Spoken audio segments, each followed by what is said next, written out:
Vamos a comenzar definiendo lo que es una señal. Una señal es una cantidad, en principio una cantidad física, que varía con el tiempo, el espacio o cualquier otra variable o variables independientes. El ejemplo más típico puede ser la señal de voz, pero también puede ser una señal la procedente de un electroencefalograma o diferentes tipos de imágenes, que son señales multidimensionales, de 2 o 3 dimensiones, dependiendo de si son fotos o vídeos. Las señales sísmicas procedentes de diferentes tipos de radares, los valores bursátiles que se suceden en un mercado de valores, las propias señales de comunicaciones, etc.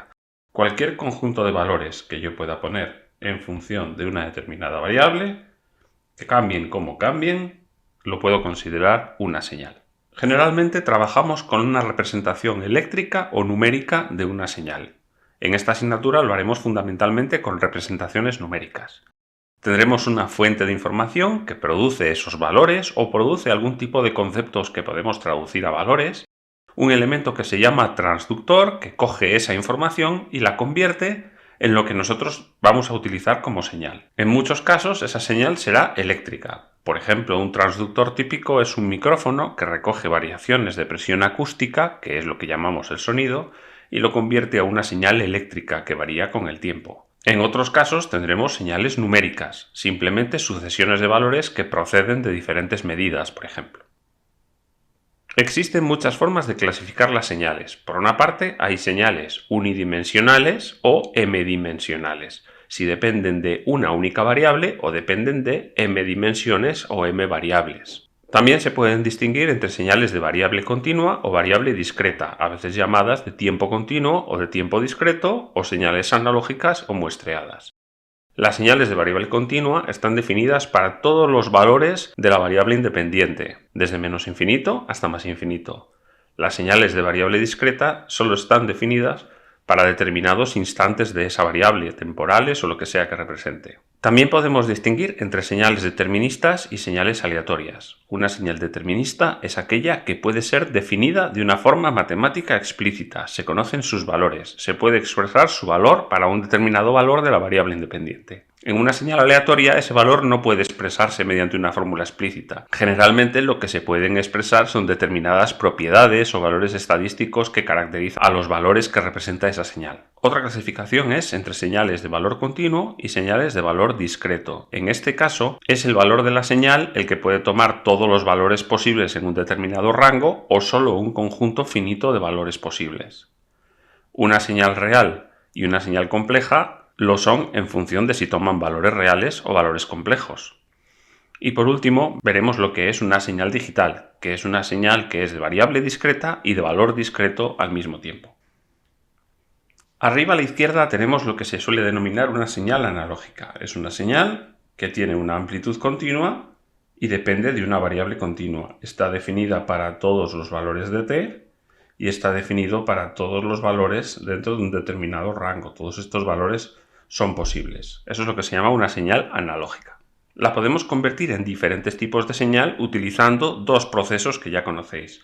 Por una parte, si utilizamos el muestreo, lo que estamos haciendo es discretizar la variable independiente, el tiempo en este caso, y obtenemos este tipo de señal que solemos denominar secuencia, puesto que constituye una secuencia de valores que pueden tomar en principio cualquier valor, pero solo están definidos para unos determinados valores de la variable independiente. Para los intermedios no está definida. Otro proceso que podemos aplicar a la señal analógica es la cuantificación. Lo que obtenemos mediante la cuantificación es una señal de valor discreto, pero que sigue siendo de variable continua. Está definida para todos los valores de t, pero solo puede tomar determinados valores. El conjunto de los dos procesos, muestreo y cuantificación, produce una señal que tiene variable discreta y amplitud discreta. Esto es lo que se llama una señal digital. Sin embargo, manejar señales digitales es muy problemático. Manejar una variable discreta es relativamente fácil, pero manejar el valor discreto complicaría muchísimo los algoritmos. Por eso, lo que se suele hacer en procesado de señal es utilizar la señal que hemos llamado secuencia. Vamos a considerar variables discretas, pero vamos a considerar que la señal puede tomar valores continuos. Y después, en un proceso posterior, ya trataremos con la precisión o con las diferencias que puede haber por el hecho de trabajar con señales digitales que no permiten realmente tomar cualquier valor. Siempre vamos a suponer que tenemos sistemas con una precisión suficientemente alta como para poder despreciar la cuantificación. Y finalmente, en el último paso del diseño, lo que haremos será comprobar qué error nos introduce el hecho de trabajar con una precisión finita. Así pues, en adelante, cuando hablemos de una señal discreta o de una señal digital, nos estaremos refiriendo en realidad a esta señal de variable discreta y no a lo que realmente es una señal digital. Así pues, una señal de variable discreta, a veces llamada de tiempo discreto, es una secuencia de números reales o complejos que pueden ser deterministas o aleatorios. Por el momento, nosotros vamos a trabajar con señales deterministas. Muchas veces, en lugar de utilizar el término señal de variable discreta o señal de tiempo discreto, directamente nos referiremos a ellos como una secuencia. La forma en la que vamos a representar estas secuencias será utilizando esta notación, x de n. Fijaos que utilizo corchetes en lugar de paréntesis. No es una notación matemáticamente muy estándar, pero es habitual en los libros de procesado de señal porque nos va a permitir distinguir de una manera muy rápida si estamos trabajando con señales de variable discreta o de variable continua. Para las señales de variable continua vamos a seguir utilizando los paréntesis. Siempre que veamos corchetes, significa que la variable que va junto a ellos será una variable entera. Fijaos que en ocasiones nos vamos a encontrar con señales que dependen de dos variables, una continua y otra discreta. En esos casos no será extraño que encontremos una notación del estilo a esta, en la que se combina un corchete con un paréntesis.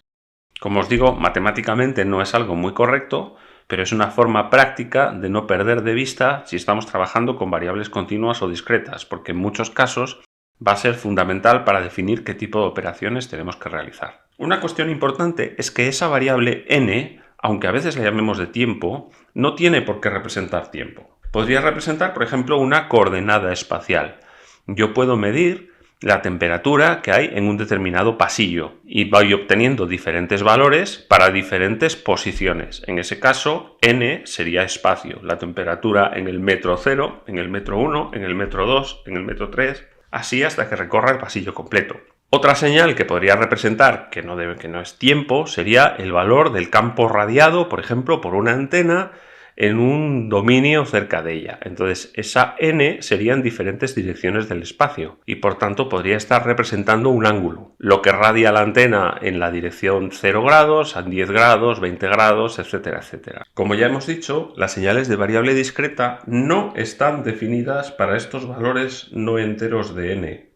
En estos puntos intermedios no es que valga 0, simplemente no está definido su valor. Por tanto, lo que vamos a tener normalmente son representaciones discontinuas como esta que tenemos aquí. Veis que es típico representar una especie de punto gordo en lo alto para identificar fácilmente su valor. En muchas aplicaciones de procesado digital de señal veremos que los valores que toman las secuencias se suelen encontrar almacenados en memorias o como si fueran memorias. El índice n lo podemos entender como la posición que ocupa un elemento en esa memoria. Entonces, en principio, podríamos considerar que el primer elemento de la memoria es el elemento x de 1, luego el x de 2, el x de 3. Es decir, n es un elemento ordinal, indica el orden que ocupa ese valor en la secuencia. En muchas aplicaciones nos podemos encontrar con que el primer elemento corresponderá al índice n igual a 0 o n igual a 1, pero eso no tiene por qué ser así. De hecho, en la mayoría de cálculos vamos a considerar que la secuencia es infinita, empezará en menos infinito y acabará en más infinito, aunque no conozcamos más que un cierto número de valores. Veremos más adelante que cuando trabajamos con señales deterministas es típico operar con esa n, pero cuando empecemos a trabajar en aplicaciones reales con señales aleatorias, lo único que será importante es el orden que guardan las muestras. Utilizaremos n simplemente para ordenarlas, pero dejaremos de operar con n. Normalmente, las señales de variable discreta se obtienen muestreando una señal de variable continua, con un conversor analógico digital o, como veremos más adelante, un conversor de continuo a discreto. El periodo con el que se toman las muestras de la señal analógica lo llamamos periodo de muestreo. Lo representaremos como t sub s, de sampling, de muestreo. Fijaos que este periodo tampoco tiene que representar tiempo, sino la distancia entre muestras en el dominio en el que esté definida la señal analógica. Por ejemplo, cuando hablábamos de la temperatura en el pasillo, nuestro periodo era 1 metro. Veis que no se trata de una variable temporal en ese caso, sino una variable espacial.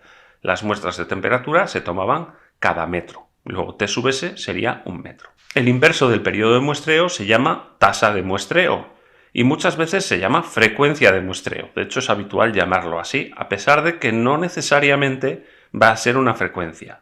Sus unidades serán muestras partido la unidad que tuviera el periodo de muestreo. Por ejemplo, en el caso del pasillo serían muestras por metro. Daos cuenta de que la frecuencia serían muestras por segundo, con lo cual solo sería realmente una frecuencia en el caso de tomar muestras de una señal definida en un dominio temporal. Pero utilizamos este nombre de frecuencia de muestreo como un convenio. Aquí abajo podéis ver la relación que guardan los valores de la secuencia con las muestras de la señal analógica, en este caso x sub a. La secuencia tendrá como valores los valores que tenía la señal analógica en los múltiplos del periodo de muestreo. Sin embargo, no todas las señales de variable discreta proceden de un muestreo de una señal de variable continua. Algunas son de naturaleza discreta ya per se. Por ejemplo, los valores diarios que toma la bolsa, o una estadística de población, cuánta población hay anualmente en un determinado lugar, o los inventarios de almacenamiento. Se nos podrían ocurrir muchos ejemplos. Sin embargo, siempre nos conviene introducir de alguna manera un periodo de muestreo, un concepto de periodo de muestreo, aunque sea de una manera un poco forzada. Por ejemplo, sería el tiempo que hay entre las diferentes cotizaciones de la bolsa, o el tiempo entre los diferentes estudios estadísticos, o el tiempo entre los inventarios de almacenamiento. Para cada problema habría que buscar a qué podemos llamar periodo de muestreo. Esto es importante porque es un parámetro que vamos a utilizar en muchos casos para poder analizar qué es lo que está ocurriendo con la señal. Por definición, una señal determinista de variable discreta está definida para cualquier valor de n, de la variable independiente. Por tanto, tienen que ser de duración infinita. Tiene que estar definida para cualquier valor de n entre menos infinito y más infinito. Sin embargo, solemos utilizar el nombre de señal de duración finita si estas señales tienen valor 0 para todos los valores de n fuera de un determinado rango. Es decir, solo tiene valores no nulos en un determinado margen de valores de n. Ya veremos algún ejemplo más adelante. Y las señales que no son de duración finita se llaman de duración infinita. Son señales que en principio tienen valores no nulos para cualquier valor de n desde menos infinito hasta más infinito. No olvidemos que solo es un nombre. La duración de las señales, desde el punto de vista matemático, para nosotros siempre va a ser infinita. De hecho, muchas de las herramientas que vamos a utilizar en problemas de tratamiento digital de señales se basan en que las duraciones son infinitas. Y por otra parte, en aplicaciones reales nunca vamos a poder trabajar con señales de duración infinita. Gran parte de las técnicas de procesado que vamos a ver se basan en compensar el hecho de que nuestras señales no tengan esa duración infinita.